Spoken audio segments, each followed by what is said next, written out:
Share মার্কেটে ঢুকতে চাইছেন?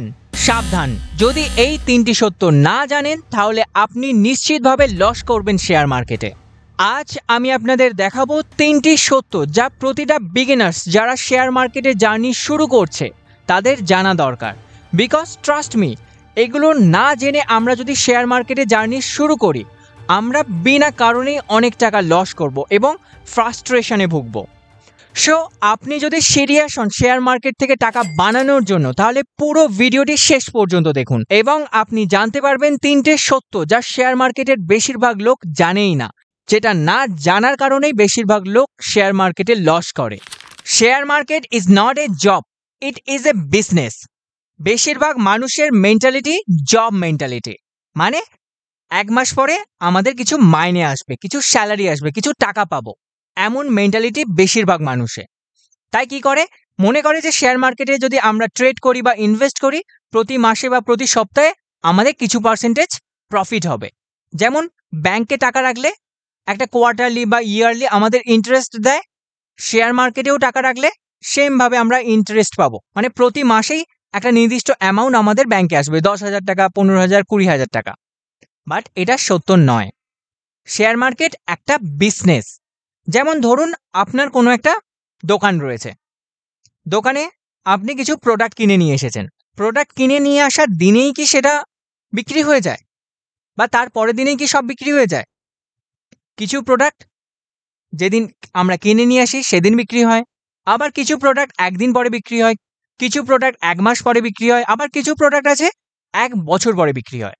কিন্তু শেয়ার মার্কেটের ক্ষেত্রে আমরা যখন কোনো শেয়ার কিনি আমাদের এক্সপেকটেশন কি থাকে যে কেনার পরের দিনই আমাদের টার্গেট অ্যাচিভ করবে, 5%, 10%-এর প্রফিট দিয়ে দেবে। এমনটা হয় না। শেয়ার কেনার পরে হয়তো 1 মাস পরে আমাদের টার্গেট অ্যাচিভ করলো, বা 5 মাস পরে বা 1 বছর পরেও টার্গেট অ্যাচিভ করতে পারে। এবং এটাও হতে পারে 1 বছর হয়ে গেছে এবং আমাদের 10% ডাউনে রয়েছে, এমনটাও হবে। যদি 1 বছর পরেও আমাদের শেয়ারের দাম 10% নেগেটিভে থাকে, মানে আমাদের লসে থাকে, তাহলে কি আমরা লসে বিক্রি করে দেব? অনেকের মনে হবে হ্যাঁ বিক্রি করে দেওয়াই ঠিক হবে। কিন্তু এটা যদি আমাদের দোকানের ক্ষেত্রে দেখি, ধরুন আমরা কোনো একটা প্রোডাক্ট 100 টাকায় কিনে নিয়ে এসেছি, আমাদের উদ্দেশ্য কি থাকবে? ওটাকে 110 টাকায়, 120 টাকায় বিক্রি করার।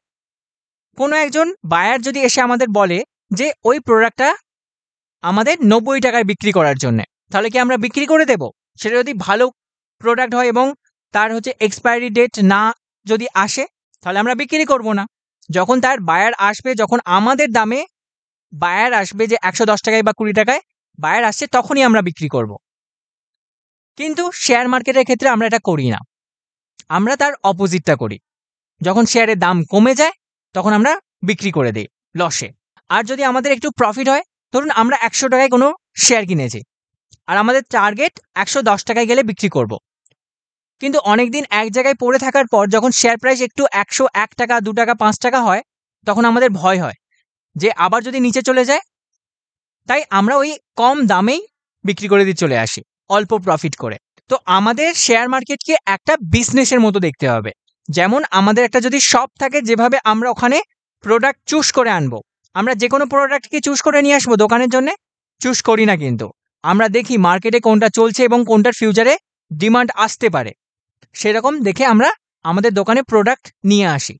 কিন্তু শেয়ার মার্কেটের ক্ষেত্রে আমরা কি করি, আমরা যেটা সস্তা, যেটা কম দামে পাওয়া যাচ্ছে সেটা কিনে নিই। আমাদের মনে হয় যে 5 টাকার শেয়ার 10 টাকা হয়ে যাবে, কিন্তু 1000 টাকার শেয়ার 2000 হবে না, 10,000 টাকার শেয়ার 20,000 টাকা হবে না। এটা হচ্ছে আমাদের একটা বড় ভুল। যেমন এক্সাম্পল হিসেবেই যদি দেখি, লোহার দাম বেশি নাকি সোনার দাম বেশি? অবশ্যই সোনার দাম বেশি। তো আমরা যদি সস্তা হিসেবে লোহা কিনে বসে থাকি তাহলে কি হবে? প্রফিট হবে? দাম বাড়বে? হয়তো একটু আধটু বাড়তে পারে। কিন্তু সোনার দাম এখন প্রায় 1 লাখ টাকা, আবার কিছু বছর পর 2 লাখ টাকাও হয়ে যাবে। এক্সপেন্সিভ জিনিস সব সময় এক্সপেন্সিভ হয়, আর সস্তা জিনিস সব সময় সস্তার দিকেই চলে। আমাদের একজন সিরিয়াস বিজনেসম্যান হতে হবে শেয়ার মার্কেটে টিকে থাকতে হলে, ভালো প্রফিট করতে গেলে। 2 নম্বর সত্য যে price not equal to quality. এর মানে কি? আমরা অনেক সময় দেখি যে শেয়ার প্রাইস এরকম কন্টিনিউয়াসলি ওপরের দিকে চলছে, এরকম ওপরের দিকে চলছে, তখন আমাদের কি মনে হয়?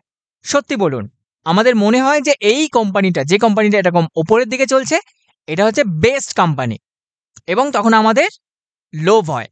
তখন আমরা কি করি? এখানে গিয়ে শেয়ার কিনে নিই। ধরুন আমরা ১০০ টাকায় শেয়ার কিনলাম এবং আমাদের টার্গেট হচ্ছে ১১০ টাকা, যে ১১০ টাকা গেলেই আমরা বিক্রি করে দেব এইরকম একটা শেয়ারে। তখন কি হয়? একটু ওপরে যায়, ১০৫ টাকা পর্যন্ত যায়, তারপরে এরকম লোয়ার সার্কিট মারতে মারতে নিচের দিকে চলে আসে। লোয়ার সার্কিট মানে কি? যেখানে বায়ার কেউ নেই, মানে আমাদের কাছে যদি শেয়ার থাকে, আমরা শেয়ার বিক্রি করতে চাই, তাহলে কাকে বিক্রি করব? যে শেয়ার কিনতে আসছে। কিন্তু যখন এই রকম অবস্থায় আসে, মার্কেটে বায়ারই থাকে না, কেউ শেয়ার কিনতেই চাইছে না, সবাই বিক্রি করতে চাইছে। তখন কি হয়? তখন এইভাবে শেয়ার নিচের দিকে চলে আসে।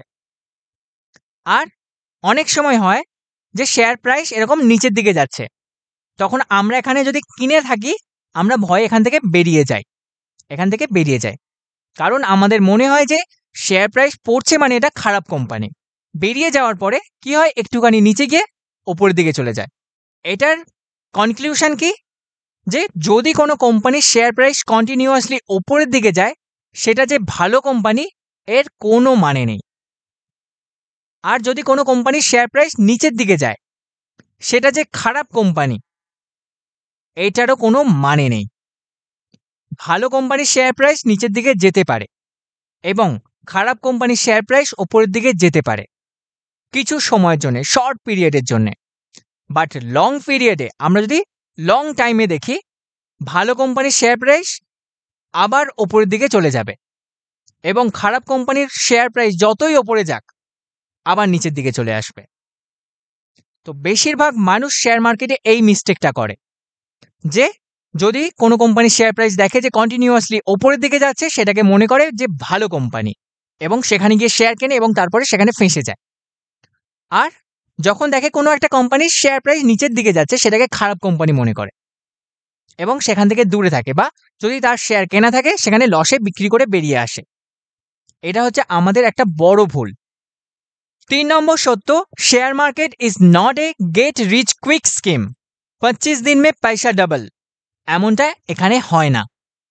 আমরা হয়তো অনেক ইউটিউব ভিডিওতে দেখেছি যে 2 দিনে পয়সা ডবল করে নিয়েছে ফিউচার অ্যান্ড অপশানে করে, বা 1 মাসে পয়সা ডবল করে নিয়েছে।